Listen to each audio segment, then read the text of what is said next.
Pocket Watch Podcast. I'm Zach Cruz. Jake's a bitch.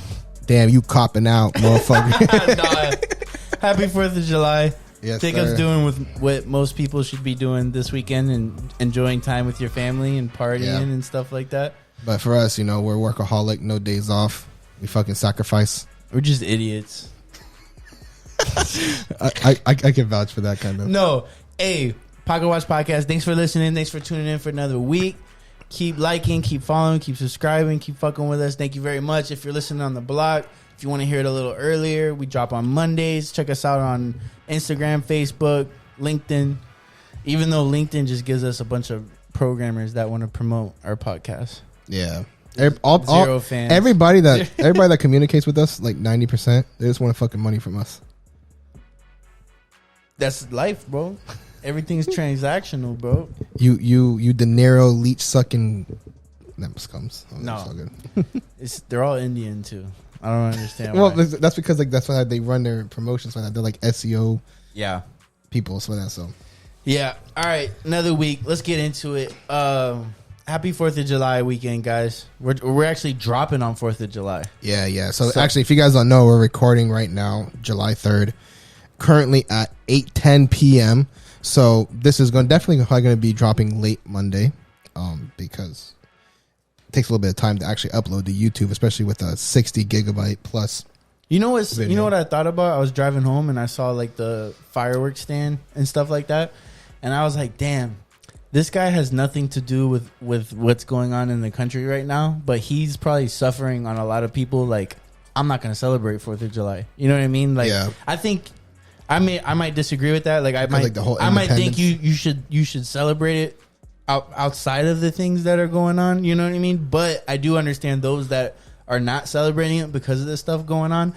But I just saw that guy and I was just kind of like, damn, he could be struggling because of some shit that's going on in the country. I will say I've heard less fireworks this year than I think I've ever heard in history.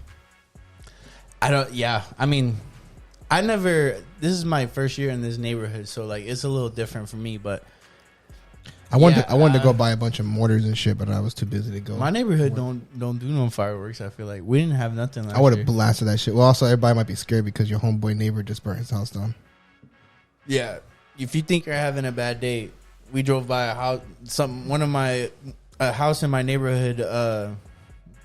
House is burnt down, like roof caved in. Yeah, it's burnt down. It's really bad, man. Yeah. I feel bad. Blessings to them and their family, man. For real. That's a shitty weekend right there, and it happened on Friday. Like the news and everybody was there. They shut the whole road down. And Damn, they had the news there. We thought it was like me and Christian are a piece of shit. We're like, oh, they were selling drugs or something like that. Like, oh, they just got like a cartel or something like that. That's crazy in our neighborhood. Yeah. No, somebody just burned their neighborhood down.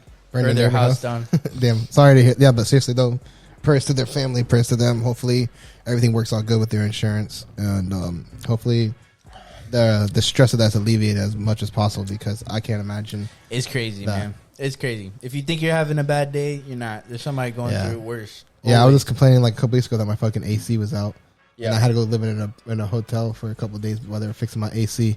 And these people just lost their home. And everything, because everything inside their home, but you can see it's all sifting through their stuff.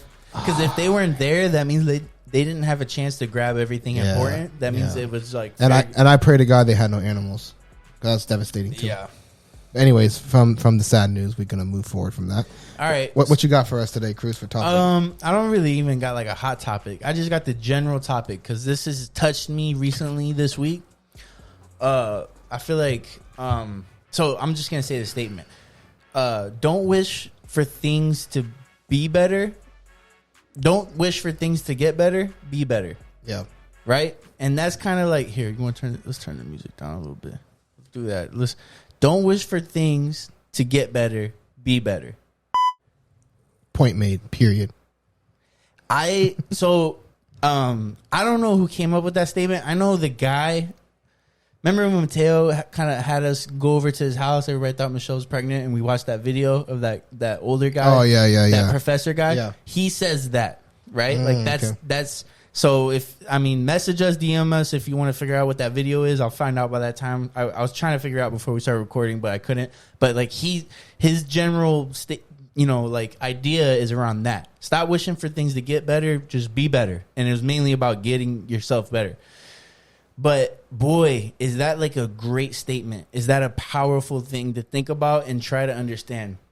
This past week or two, I feel like my dad has been taking some steps back. Mm-hmm. And I don't know why that statement was kind of in my mind. But I was really, it's kind of an accountability thing too, right? So like with my pops, he'll go through these little, steps back for sure. And it's crazy because like lately I've been being a little more stronger with him, a little more confrontational because I feel like he's been taking a little bit of advantage. But because of that, which is good, like I think it's something I need to do because I'm learning more, and so I'm like talking with him and I'm like, God, like these in my mind, every time he takes a step back, it's because of somebody else. It's because of something else. It's because this is happening. Oh, like this or that. And that's big on accountability. Like he doesn't take accountability for his actions like the slightest. There's always a reason why, whatever. And that's a slippery slope because that's when you start keep doing that and that'll lead you to the bottom. But I kind of told that to him when talking to him, where it's like, yo, we can't stuff like that. Like whether it's true or not, we can't control that. Like that's the life we live right now. Like that's where we're at right now. Like we can't stress about the things that we can't alter. Like all we can do is just get better and to deal with it better. Yeah. You know what I mean? Just let's work on ourselves so you can deal with this and overcome it no matter what and again, he's telling me about shit that happened 10 years ago. So it's kind of a different thing, but it still applies. And that statement has been kind of sitting with me. Like, I remember too, I went and I got a haircut with Santi. And this was back when my pops went to the hospital. And I was like stressing out, this and that. But after I got a haircut, we went out to eat real quick. Because he was just going to go out to eat and I have shit to do. So I was kind of talking to him about it. And it's funny because if you don't really know that statement, like, don't wish for things to get better, be better, then if you had this conversation with Santi, you would have got mad. But literally, I was kind of talking to him about it, and he was like, yo, like, he was like, and it sounded kind of fucked up, but it was kind of good and valid. Yeah. And with that statement in mind is why I want to say it. So he was kind of like, bro, like, you just got to be better, bro. Like, he's like, I'm sorry, but like, you're just not built for this situation. Like, I could tell that it's overcoming you. Like, I could tell that it's like weighing out on you. And like, you're just not what your dad needs right now, kind of thing. And like, at first I was kind of like, fuck you, I'm doing everything for this I was man. a little defensive. I'm like, man, I'm trying to pick these pieces up, But like, at the same time, I kind of did have that understanding of that statement, So I was kind of like, you know what? Like, and I know he's big on like the books and shit like that. So it's not like and it's good. It's not everybody could do it, but it's good to try to think about before you get offended with something, think about who it's coming from, because for every reason, if this is a bum that's telling you something, think about who it's coming from. Don't let that shit impact you. Yeah. You know what I mean? But even if it's one of your boys that's saying something that you might take offensive, think about who it's coming from. Yeah. Like, this is my boy. He's not trying to like tear you down or attack you. So it's like, but I was like, oh shit. And no lie, like that, like, cause I'm one of those people, I don't like sob stories and I don't like feeling bad for it either. Like, that was just a straight up solution. Cause it's one of those situations. And that's why I like that statement, because I'm a solution based type of dude, right? My girl hates me for it, right? Our girls hates us for it. But there is a lot of situations you get into where you're like, I don't got no fucking solution. Like, I don't know how to fix this. Like, I really don't know how to fix this. Like, and everybody goes through a moment like that in their life. You know what I mean? But that statement is the solution. And that's why I fucking love it. And in that moment, it's really that. Like, my pops is in the hospital. I'm trying to figure this shit out. This and that. There's really no solution that's going to be like, oh, this is going to fix it tomorrow.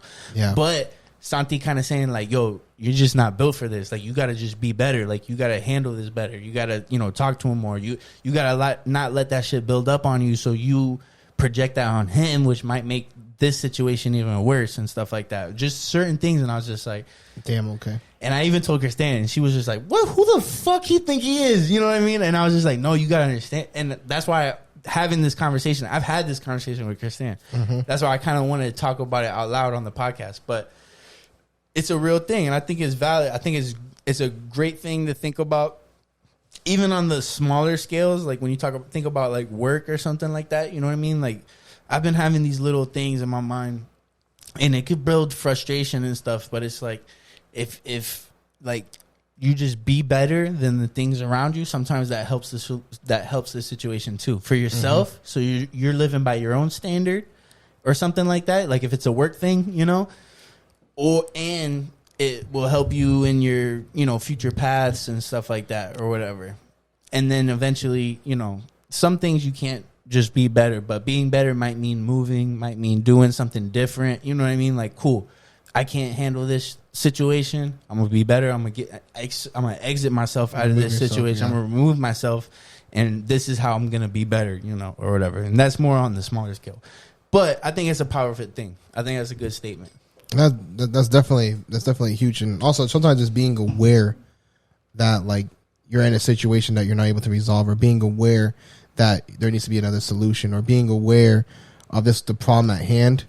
Yep. Is also key, you know what I mean? Because sometimes people are in situations and they're not even aware of exactly what's going on, or even know how to handle it or anything like that. Like, they're just kind of like just trying to stay afloat, but they're not even realizing that there's fucking swimming. Yeah, that's 100%.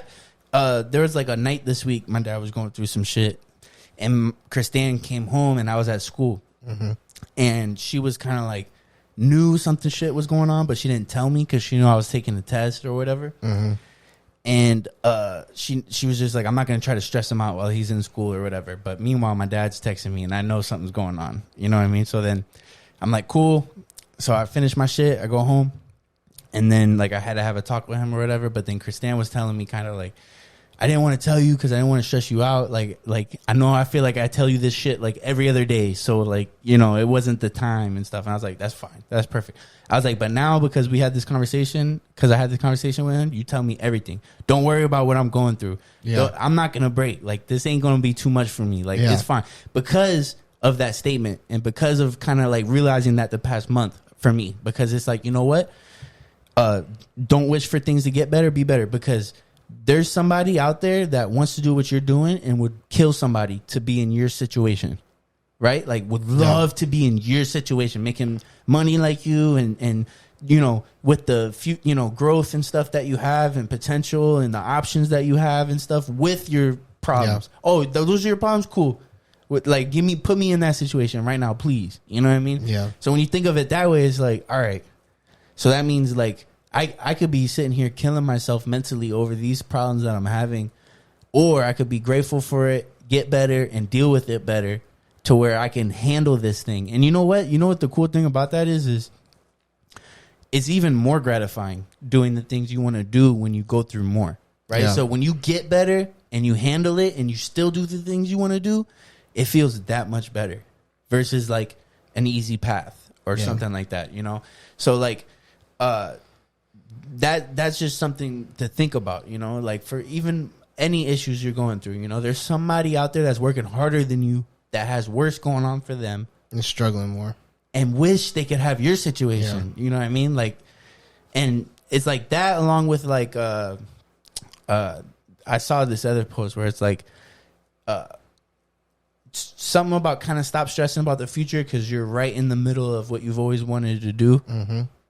You know, it's true. You know, if you always think back like 5 to 10 years ago, you're right in the middle. Well, I mean, not always, not everybody, but you're average person.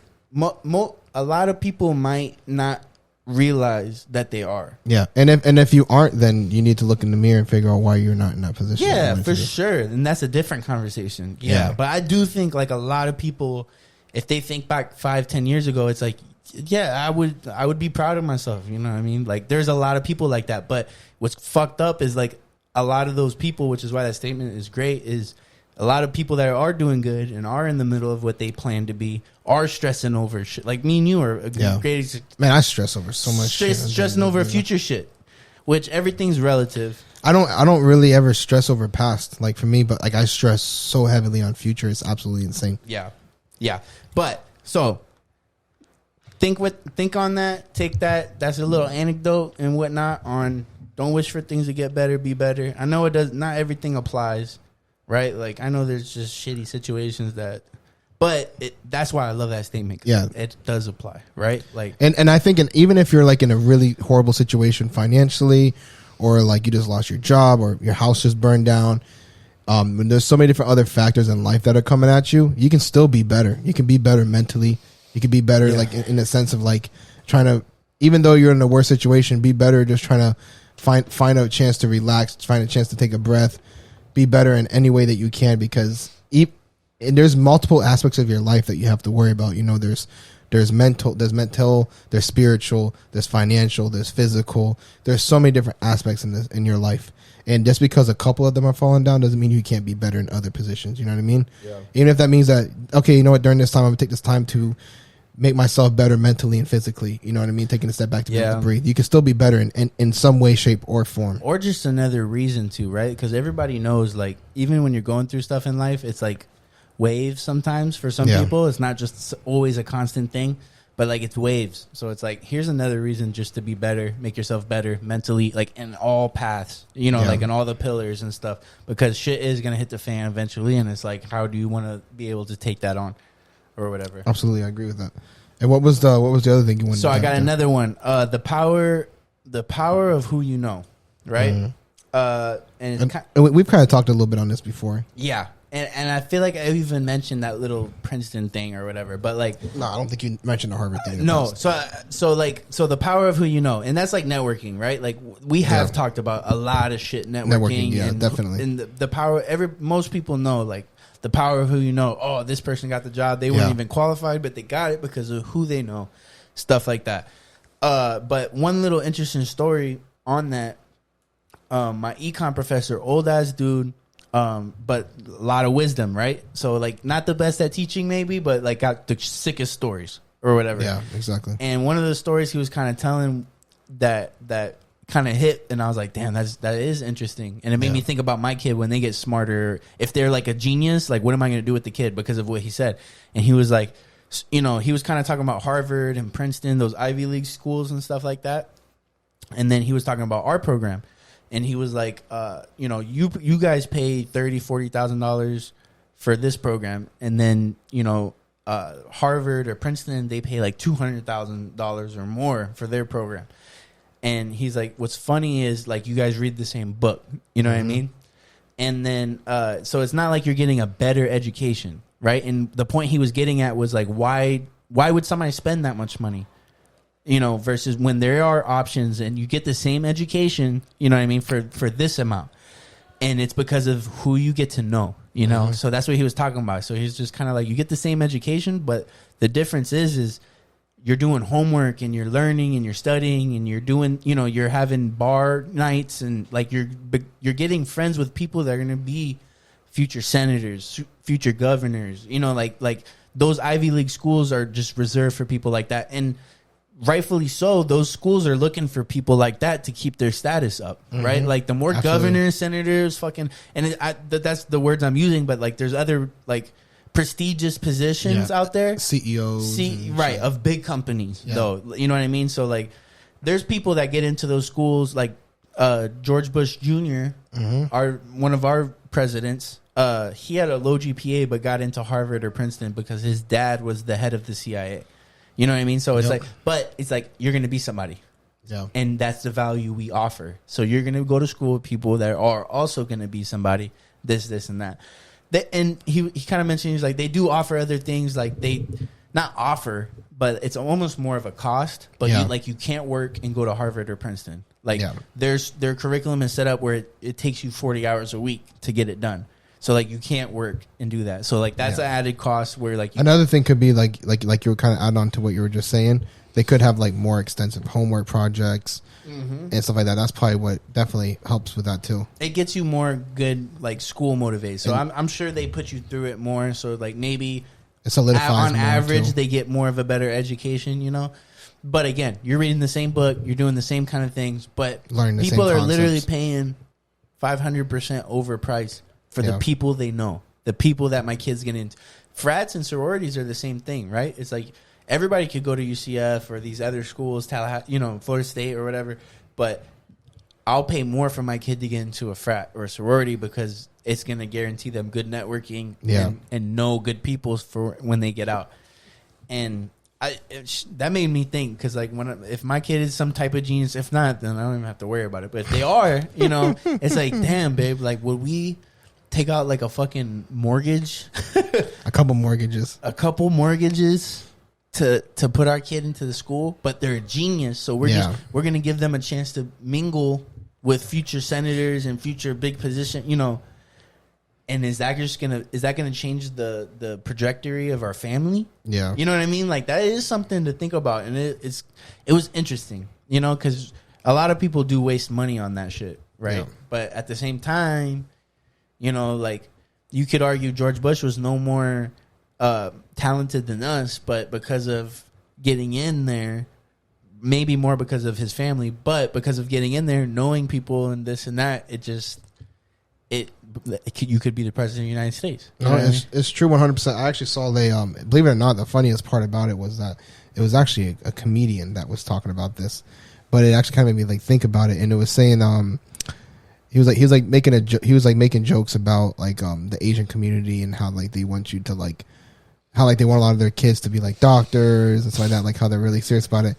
And he was saying, like, he was making a joke about how, like, he's like, oh, my parents want to be a doctor, but fucking here I am standing up to tell you guys jokes, But anyways, but he was saying, like, he's like, but if you really think about it, it makes sense because, like, he was saying, like, they come over here, they immigrate over here, and, like, their children are, like, the first generation, like, American born that they have. And he said, what's the fastest way to get, like, to become, like, a wealthy family in the United States?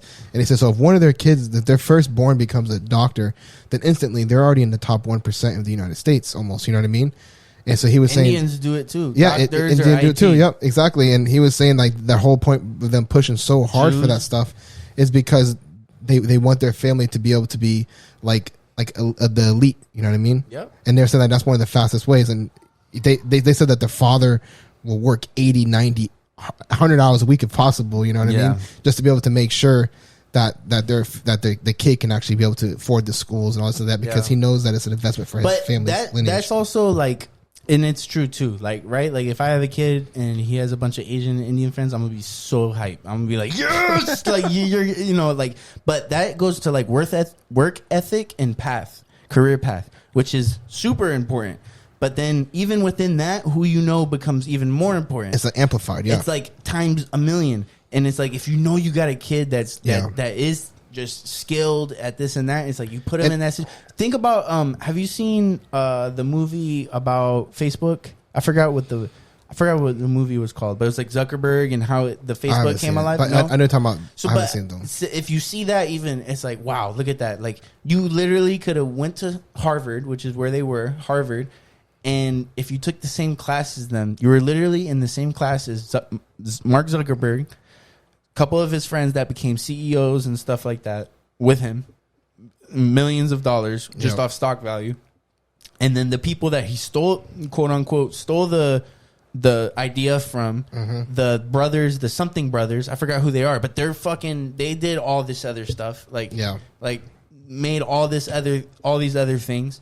And it's like, that just goes to show you could be a millionaire just by who you know. You know what I mean? Yeah. Doing the same or less quality of work. And not just that, but also like the factor of like recruiting processes. You know what I mean? Like it's kind of like whenever you're an athlete. Think about it as like an athlete level. You know what I mean? Like if you go to like a high school that produces like a lot of top tier athletes, or you have a top tier athlete at your school, you're gonna bring in recruiters that are going to be looking at your classmates and your teammates, whatever, everything like that.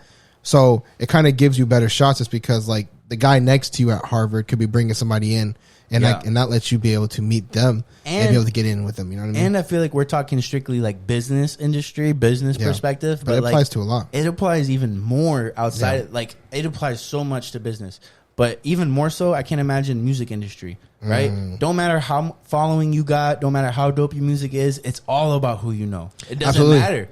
Absolutely. Right? Like it's funny, like it kind of could get you a show or whatever. And I think like I was watching like an interview, I don't remember who the artist was, it was like a smaller artist, and he was saying, man, he was like having enough money to just be able to use a top level producer can change your life. Yeah. And he was saying, man, he's like, man, like, you don't understand. He was saying like how he got really popular. I forgot the artist's name. I'm trying to think of it. He's not like a big artist, but he's a pretty decent one. But they put him on. But he was basically saying that he just said, he's like, oh, I want to use this producer. You know, he's making all the top music. Like, I want to use this producer. So he said like the guy's rate was like insane, but he said that he worked his ass off, got the money for it. And he said that while he was in there working with him, like somebody from a record company came up to pick something up, and he was in there. And then the guy was like, oh, listen to his stuff, man. Like, he's pretty decent too. And he said he played it, and that guy ended up coming to him to bring him his first deal. And it was all because the guy came to pick up, and he just happened to be at that guy's studio. If it was for that, he would never get noticed, and he would be nobody. Or maybe he might have made it, but who knows? But not at the level that he's at right now. Yep. And it's all because of where he was at in that moment. Tim, I just saw Tim at Justin's Jeremiah's birthday party or whatever, but he's got his master's in sports business management or something like that. But like, that may be a degree that a lot of people get, right? So yeah, but in he's his killing world it over in FSU, right? Yeah, and he has experience, he has a resume and stuff like that, but he's thinking about coming back.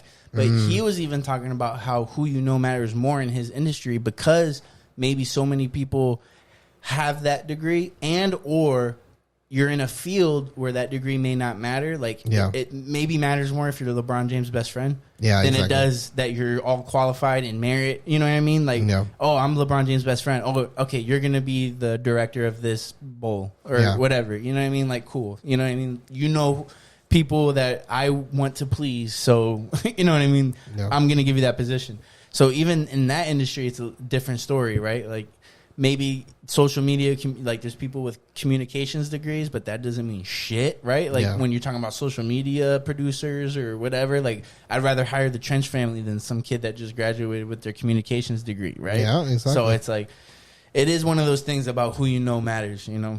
And what we do, shit. Like, because of people we've talked to, it has given great episodes, and maybe because of our morals and shit, there's people we don't talk to that much, and it is what it is, you know. But it is one of those things where you're kind of like, this industry too, entertainment, period, right? Who you know matters. You get on a TikTok with these people, you do a reel or something with these people. You know these people, so they come on all the time or something like that. Like, that shit matters. Absolutely, it's definitely important. Like we always say, knowing the right people can absolutely help you open the doors. But yeah, so let's go. Let's close it up. Weekly success and failure. Yeah, go ahead, man. Nice, short and sweet episode. Thanks again for listening, everybody. As always, I don't have a weekly success and failure. Start thinking. I don't really either. I just think about reflecting on my week, and then I format it in a success and failure. Yeah, I tried doing that.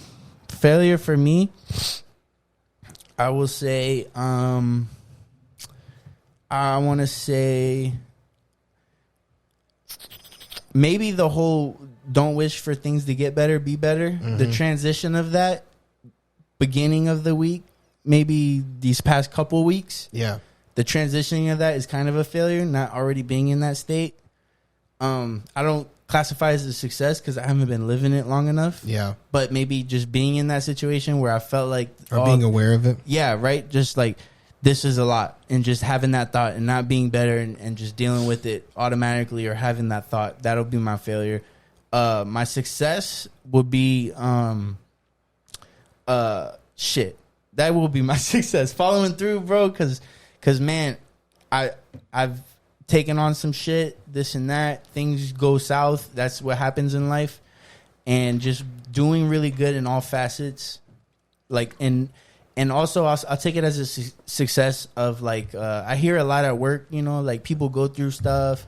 Even with your friends, you hear about, and you want to hear that with your friends, which is why that's a bad example. But you always hear about people going through stuff, and it's always an excuse for why something didn't happen, or why poor performance, or why you failed a class, or something like that. Mm-hmm. And for me to be doing really good, and a lot of people might not even know the things that might, the things that might be going on, that's a good success for me. Absolutely. Like, it's like not being able to like look into your life and be like damn, he's struggling. Like somebody might think like, this kid's got it all or something like that, just not knowing like, fam, nah, this shit, I go home and deal with stupid ass shit, you know what I mean? And stay late and do this or that. But like, those are the things I do, and I'm doing great at it right now, and it feels really good. And that's like that feels 10 times better when you be better. And shit just, you know, you're just working that much harder for it. Absolutely. So like I said, I didn't really have one together, to be honest. But I would say probably my weekly failures, I actually didn't do no marketing this week. Like I said, I was going to. It's been a couple weeks of that now. Yeah, man. It's just it's actually been a couple months since I've been no marketing, really, just because like I got comfortable with everything.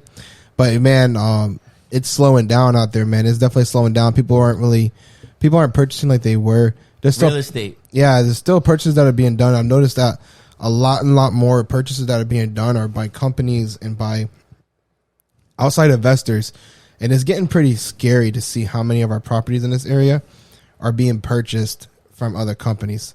And not just like for locals. Houses. No, man. It's getting crazy, man. It's kind of like, it's crazy when I talk to a lot of these investors and hear like the strategies that these companies are doing to be able to like to do everything. And honestly, man, it's getting crazy, to be honest. It's like this whole real estate market right now is absolutely, I don't know if it's ever been like this because I kind of just only been in it recently, but it's actually so complex right now.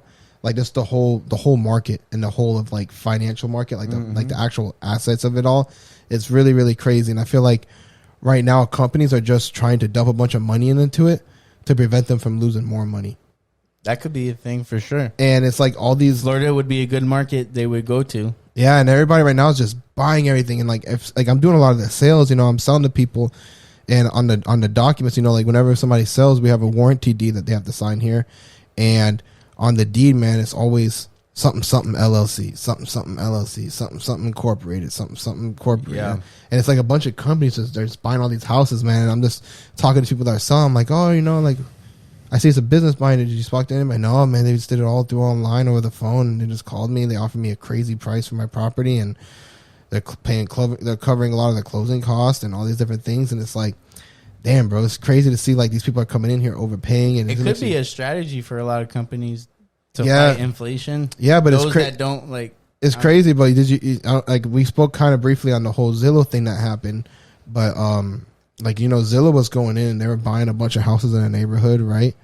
And then like let's say a neighborhood has, let's just say 100 houses, right? Yeah. They would go in and buy like 15 of them. And then they would come back in and buy another 10 of them at let's just say they bought like 20 of them, right? They bought 20 of them, they'll come back in and buy like 5 to 10 of them. And instead of buying them at like the normal prices about the other ones at like per square footage, those next 5 to 10, they're going to pay $100,000 over what they actually appraised for. And since they bought those 5 to 10 houses $100,000 over appraisal, those other 20 houses that they just bought just increased $100,000 so over the appraisal. Comps, they're buying the comps. So they're eating L's on a couple of houses, but on the other houses that they've already bought, they're bumping them up. And a lot of companies are starting to do that. You know, there's like a lot of big companies that are doing it, but it's getting crazy to the point where like individuals and like the housing market is just struggling as like on the residential side. And the people are just struggling to get into houses, and like the costs are going crazy. And I'm lucky because I got such great rates for where I live at and everything like that. But like, there's not a lot of people, man. A lot of people I'm meeting a lot of people that are just living in extended stays because it's fucking cheaper to live in an extended stay than it is to rent. You know, you pay $300 a week. It's cheaper to pay $300 a week for extended stay than it is to go get in a 1-bedroom apartment now. Yep. And it's crazy because these companies are literally pushing people outside of their homes into like go live in fucking hotels and everything. And I don't foresee it changing. And honestly, with this whole like I know you can argue whether we're in a recession or not, but whatever. I call it a recession right now. But the recession that we're in right now, it seems like it's just going to continue to increase home values. Yeah, I think property values are going to keep increasing. It's not going to drop the house. You don't think so? No, it's not going to. And I was looking back and I was doing a lot of research on other. I'm going completely off of the success of failure, but it's fine. I was looking at a bunch of other recessions, and I was doing like research on it. And besides, a lot of us associate recessions with 2008, which was a housing market crash. Which was exactly, yeah. It was literally that was the cause of that recession. Exactly, it was literally a recession that was caused from like the housing market just being burst open with with like the interest rates. So a lot of people associate 2008 with the general recession. A general recession, though, property values don't drop, bro. Because you're owning it, and maybe that provides a different value. Well, so yeah, prices go up. A general recession, it causes inflation on homes. So I don't think we're going to start seeing a massive drop in properties. Interest rates are through the roof. They're at 6.6%, and they're just trying to fucking combat these interest rate. They're trying to combat this inflation, and it's just not doing anything, bro. The inflation's not budging. Yeah, it's not doing anything. And like, I feel like at this point, like, what are they going to do? They're going to keep increasing it.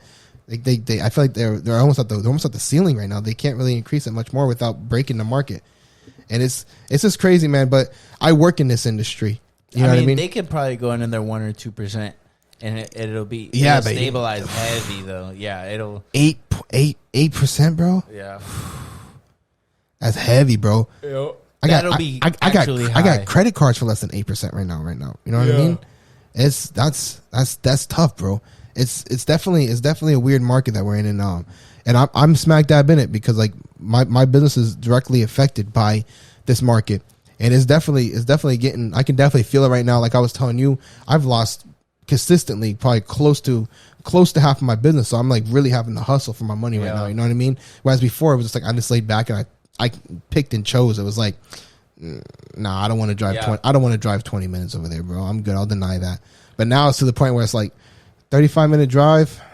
Okay, y'all. Like, fuck it, I'll do it. You know what I mean? And it's getting to the point where like, I'm not able to like choose like it was. You know, I'm still making decent money, but I can definitely see the fall off on it. And I'm having to accommodate like what I would normally do to be able to make the money that I used to make, or try to fight to make the money that I used to make. So that's definitely been tough. And I don't know if that was my success or my failure. I think that was your success. That was my success. Yeah. No, I was getting to my failure. No, that was my failure because I said I haven't been marketing. Oh yeah, there you go. That was my failure. So I've been marketing like that, and like that's why I've been struggling. But my success, man, I'll tell you what is that I've been grinding hard, and even though like I just said everything I just said, I've been really, really grinding hard. I've been really, really focused on my money. Been trying to get everything correct, making great decisions like that. I feel like, and I'm happy with like where I'm heading to, and I really think that I'm setting myself up for success for like what I want to start pushing for here soon. And I really think that it's I'm doing good, and I'm proud of what I'm doing. Saving up and shit like that. Work hard, save up, so you can have that option. Yeah, exactly. And that's pretty much all it is. Just try to work as much as I can, save as much as I can, pay up as much as I can, and everything like that. So I'm in a better position. I'm actually I spoke to you guys about having the Tesla. I'll be returning to Tesla this week. It wasn't after I had it for a month for like the corporate lease program, and after doing the numbers like that, the numbers weren't aligning too well for it to make general sense for me to do it. With it, you know, like I was probably saving a little bit of money like here and there depending, but like for it to make sense is like the amount of hours that I had to work and the amount of miles I had to drive. Yep. And like that fluctuates per week, so it was like a couple weeks I did good, a couple weeks weren't really worth it. So like overall, it balanced out to be like worth it for like $20 a week. Yeah, which isn't enough to me. I mean, but like if like kind of the factors that kind of ruined that for me was that I can't charge at my house for the Tesla for it to make sense. You know what I mean? So that was definitely something that killed it because in Orange County, Florida, the cost for electricity per kilowatt is like between like 6 to 8 cents or something like that per kilowatt, or 6 to 9 cents per kilowatt, depending on how much you use or whatever. So, you know, to charge the Tesla up at your house would only be like $4 or $5 or something, versus the superchargers, man. The superchargers charge you like, like 40, gas stations and yeah, like wherever they're at. Sometimes they're not even in gas stations. Sometimes they're like in shopping plazas. Sometimes they're like off the side of the road on Turnpike. But the charging stations are charging like 40 to 44 cents. So it goes from like 6 to 9 cents to 40 to 44 cents per kilowatt. It's worth it when you could have it at your own place. Exactly. But like if you only rely on supercharging, you're paying like 5 times the cost. Yeah. And instead of me paying, you know, $4 to $5 to charge up, I know I'm paying $20 to charge up. And, you know, if you're charging up twice a day, and that's another thing is the mileage isn't correct in those at all by far. And it changes drastically. So like I would say that on a best case scenario, if you're driving city and stuff like that, you're getting like 70 to 75% of what they claim for mileage. Yeah. And another big factor for that is electricity. For AC. Yeah. Air conditioning eats between 15 to 20 miles per hour off that car. Just running off your AC. And those factors might be bigger for the electric and stuff versus the gas, maybe, because that same rule applies for gas mileage. Like what they sell is not necessarily what you get because of those factors. The thing is, though, maybe it's heavier factors now. I've always hand calculated miles per gallon, and most cars are pretty spot on. They're pretty spot on. But the problem with the Tesla is that it does never adjust for your driving conditions. It will always stay the same. So if at 50% you have 180 miles, if you drive like a fucking bat out of hell, at 50% it's still going to say you have 180 miles. Right. Now there's like there's an app called Energy. And you can click on the app and it will show you your 5, your 15, and your 30 mile average. And it will show you what your true projected is. And that one's always relatively off. Like I said, in like a good case, you might be 70 to 75% of efficiency of what they claim for mileage. But if you're doing all highway driving, so like that, you might be like in the 50 to 55 to 65% of what their claim mileage is. So in reality, you know, like, if you say 360 miles for $20, that's fucking amazing, right? Yeah. But now if you're doing highway driving 180 miles for $20, that's not really something amazing. Yeah. And on top of that, you got to worry about the cost of the additional cost of the vehicle. You know what I mean? And so, like I said, I was doing a corporate lease, so it was definitely more money per month than it would be like if you purchased a vehicle. Yeah. So that's also another reason of it not making sense. So financially, when I sat down to the numbers, it just didn't pan out for it to be like what I was expecting, which is fine. What kind of really curved me off was the mileage discrepancy. Yeah, that was something like whenever I first did the calculations, I wasn't expecting to be that far off, and it was off. And I was thinking maybe like a 10% error, but fuck, bro, it's like 45% error if you're driving highway. Yeah, could you imagine, man? That's a big difference versus gasoline cars. They're more fuel efficient on highways. Yep. And they're less fuel efficient in the city. So it just doesn't make sense. Those factors way more in the electric cars. Exactly. And I do a lot of highway. I do a lot of city to city, but a lot of it's also highway. You know, like I'm driving out to Claremont. I'm driving, like, that's like one of my far drives that I have to do sometimes. You know, there's occasionally, if they're willing to pay me, I'll drive to Ocala. But a lot of my mileage that I do is highway. I do a lot of highway mileage, and I do also do some city, but I feel like the biggest discrepancy that caused it was definitely the highway mileage that killed it. But that's for that. That's crazy, man. Yeah. All right, man. We out, man. Thanks for listening. Yes, sir. Pocket watch out, guys.